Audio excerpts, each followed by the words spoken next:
এবছর আশুরার রোজা কবে রাখতে হবে? এই বছর অর্থাৎ 2024 সালে আশুরার রোজা রাখবো আমরা এই যে জুলাই মাস যেটা চলছে এই মাসের 16 এবং 17 এই 2 দিন, অথবা 17 এবং 18। আর বার হিসেবে সামনের মঙ্গল এবং বুধবার, অথবা বুধবার এবং বৃহস্পতিবার। যেহেতু জুলাই মাসের 17 তারিখ বুধবার হলো আশুরার দিন, অতএব সেই দিনটা আমরা রোজা রাখবো অবশ্যই। তার সাথে একদিন আগে অর্থাৎ 16 তারিখ মঙ্গলবার, অথবা একদিন পরে অর্থাৎ 18 তারিখ বৃহস্পতিবার আমরা রোজা রাখবো। তবে উত্তম হয় মঙ্গলবার এবং বুধবার রাখা, সামনের মঙ্গলবার এবং বুধবার এই 2 দিন রোজা রাখা উত্তম। সোমবার দিবাগত রাতে সাহরি খাবেন, আবার মঙ্গলবার দিবাগত সাহরি খাবেন, তাহলে জিলহজের 9 এবং 10 এই 2 দিন আশুরা রোজা রাখা হবে। আশুরা রোজা একটা নয়, আশুরা রোজা কয়টা? 2টা। ইয়াহুদিরা একটা রাখে, আমরা তাদের থেকে আমাদের রোজাকে স্বতন্ত্র করবার জন্য আমরা 2টা রোজা রাখবো, এটাই আমাদেরকে নবী করিম সাল্লাল্লাহু আলাইহি ওয়াসাল্লাম নির্দেশ করেছেন। বিধায় আমরা আশুরার রোজা রাখার আপ্রাণ চেষ্টা অব্যাহত রাখবো। আল্লাহ আমাদের সবাইকে তৌফিক দান করুন।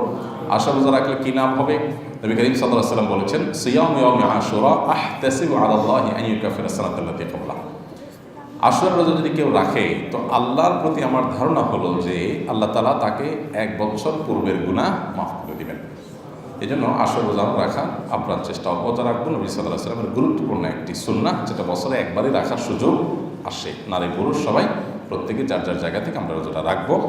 মেয়েরা মাসিকের কারণে রাখতে না পারলে তাদের যদি প্রতিজ্ঞা থাকে, তারা সুস্থ থাকলে রাখতেন, এরকম যদি হয় তাহলে সেক্ষেত্রে আল্লাহ তাআলা তাদেরকে এমনিতেই সওয়াব দিবেন। তবে এটার কাজার কোনো সিস্টেম নেই।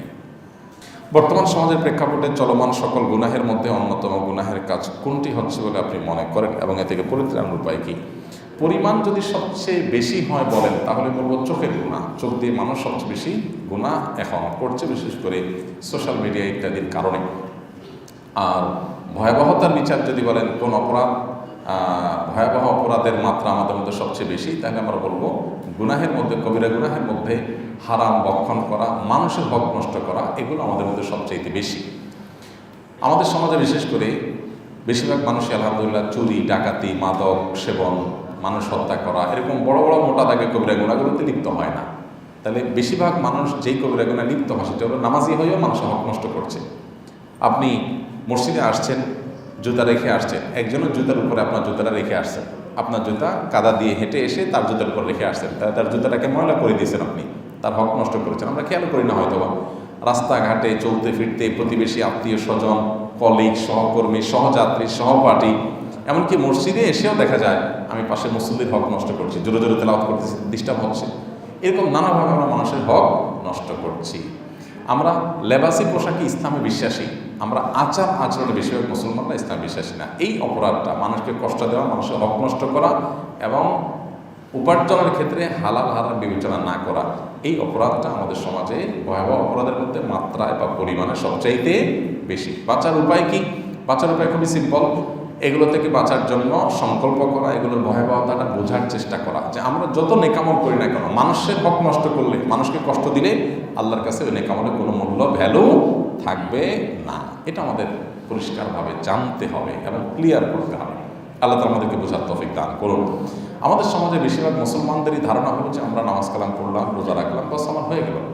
আল্লাহ নারাজ হোক, বান্দা নারাজ হোক, মানুষের ক্ষতি হোক, জমি জমা, আপনার উপার্জন, তারপরে যায় চাকরি বাকরির ক্ষেত্রে সুদ ঘুষ, এগুলোর বাজ বিচার আমি করলাম না, যা খুশি তা করলাম। এই জন্য দেখবেন যত দুর্নীতিবাজ ধরা পড়ে, যদিও বেশিরভাগই আপনার দাড়ি ছাড়া, টুপি ছাড়া, ইসলামী পোশাক ছাড়া, কিন্তু কিছু কিছু আছে দাড়ি, টুপি, ইসলামী পোশাক সহই ধরা পড়ে।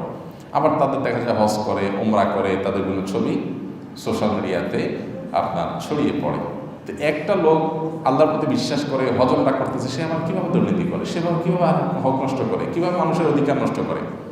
এটা তখনই হতে পারে যখন ইসলাম সম্পর্কে সঠিক ধারণা তার না থাকে। এই জন্য ইসলামটা বোঝার চেষ্টা করা, যে আল্লাহ তাআলা কিসে খুশি হবেন, কিসে বেজার হবেন। আমি চুরিদারি করে এরপরে ওইটাকে আল্লাহ রাস্তা দান করে দিলাম, হজমটা করে ফেললাম, এটাতে রিকভার হবে না। আল্লাহ আমাদেরকে ইসলামটাকে বোঝার তৌফিক দান করুন। যদি কোনো ব্যক্তি ভুলে হারাম ভক্ষণ করে থাকে এবং পরবর্তীতে বুঝতে পারে খাবারটি হালাল ছিল না, এক্ষেত্রে তার ইবাদত কবুল হওয়া নিয়ে কোনো সংশয় আছে কিনা? প্রথম কথা হলো, আরেকজনের সম্পদ আপনি ভক্ষণ করে ফেলেছেন, ভোগ করে ফেলেছেন, জিনিসটা আরেকজনের ছিল, আপনি পরে টের পেয়েছেন, এরকম যদি হয় তাহলে আপনার প্রায়শ্চিত্ত হবে, তওবা হবে যে ওই পরিমাণ খাবার বা টাকা পয়সা যেটাই আপনি ভোগ করেছেন সেটা মালিককে ফেরত দেওয়ার ব্যবস্থা করবেন, উদ্যোগ নেবেন, নিজে পারেন অন্য কারোর মাধ্যমে যে কোনোভাবে তার অ্যাকাউন্টে সেটা ঢুকিয়ে দেবেন বা তার মালিকানা সেটা দিয়ে দিবেন। এটা হবে প্রথম কাজ।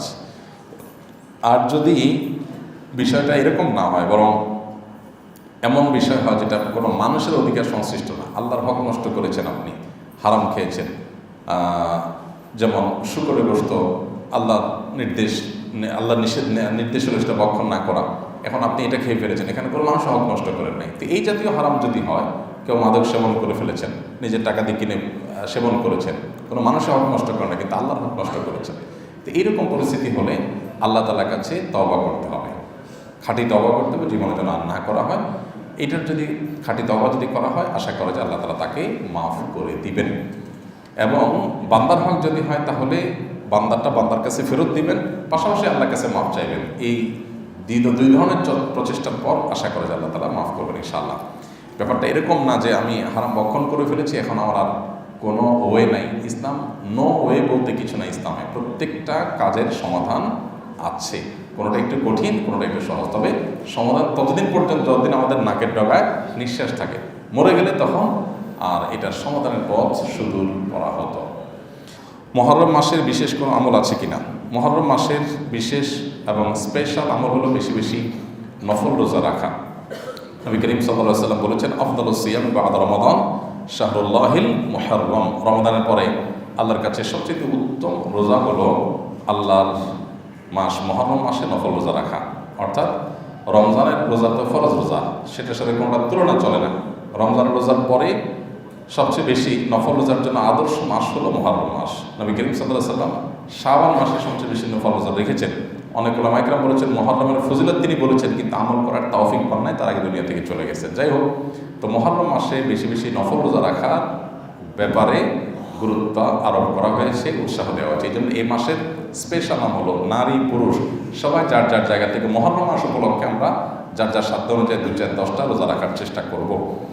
সোমবার বৃহস্পতিবার যারা রোজা রাখেন, চাঁদের 13, 14, 15 যারা রোজা রাখেন, আশুরার যারা রোজা রাখেন, এগুলো তো রাখবেনই।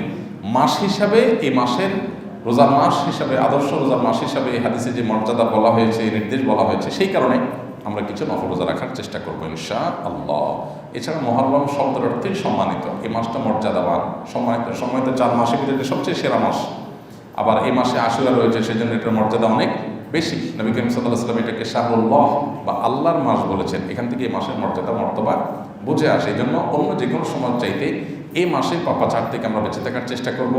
রুটিন যে কাজগুলো আছে, 5 ওয়াক্ত নামাজ ইত্যাদি, এগুলো বিশেষ গুরুত্ব এই মাসে দেব, এবং সম্মানিত মাস যে যাচ্ছে সেই কনসেপ্টটা যেন আমাদের মাথায় থাকে, এবং এই মাসে বেশি বেশি নফল রোজা রাখবো। আল্লাহ আমাদের সবাইকে তৌফিক দান করুন। আস-সুন্নাহ ফাউন্ডেশন, উম্মার স্বার্থে সুন্নাহর সাথে।